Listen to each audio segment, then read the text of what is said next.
Une manifestation de soutien aux plaignantes s'est tenue devant le tribunal de Paris au premier jour du procès de Gérard Depardieu, jugé pour agression sexuelle à l'encontre de 2 femmes lors du tournage d'un film en 2021.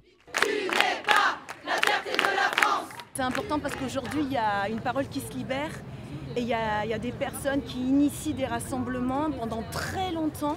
On a créé dans le désert, on est venu soutenir les victimes et personne ne nous croyait. Et puis en décembre dernier, il y a eu une déflagration suite à la diffusion du documentaire de Yann Moix.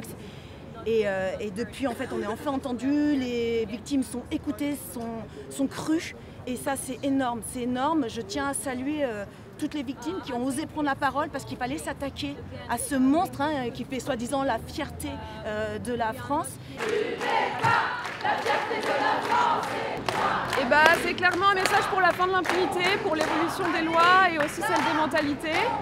Aujourd'hui, Depardieu représente le monstre sacré par excellence et c'est bien qu'on sente que là on change de camp et que ça tremble un peu. Il faut que les lois suivent et que les mentalités évoluent. Gérard Depardieu était absent ce lundi pour raison de santé, selon son avocat.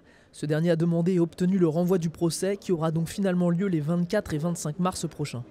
Il y a un très grand nombre de personnes qui doivent être entendues, puisque je rappelle que c'est une enquête qui est totalement tronquée, pour ne pas dire truquée, puisqu'on a écarté volontairement tous les témoins à décharge. Là, nous aurons le temps de citer tous les témoins qui ont été volontairement et délibérément écartés par le ministère public. Et donc, une fois qu'ils comparaîtront, la vérité éclatera, à savoir que Gérard Depardieu est victime d'accusations totalement mensongères. Et c'est une véritable campagne de calomnie à laquelle il ne pouvait pas se défendre autrement que devant la justice. Il veut comparaître, le tribunal a fait droit à sa demande et on l'en remercie. On a toujours intérêt à ce que justice se fasse avec toutes les parties présentes, ne serait-ce que puisque sinon on va encore alléguer que c'est une cabale et que voilà. Donc oui, on veut qu'il soit présent et qu'il soit jugé.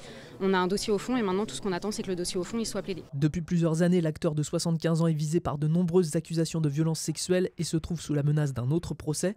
Le parquet de Paris a en effet requis son renvoi devant la cour criminelle pour qu'il soit jugé pour viol et agression sexuelle contre la comédienne Charlotte Arnoux, la première à avoir porté plainte contre l'acteur en 2018.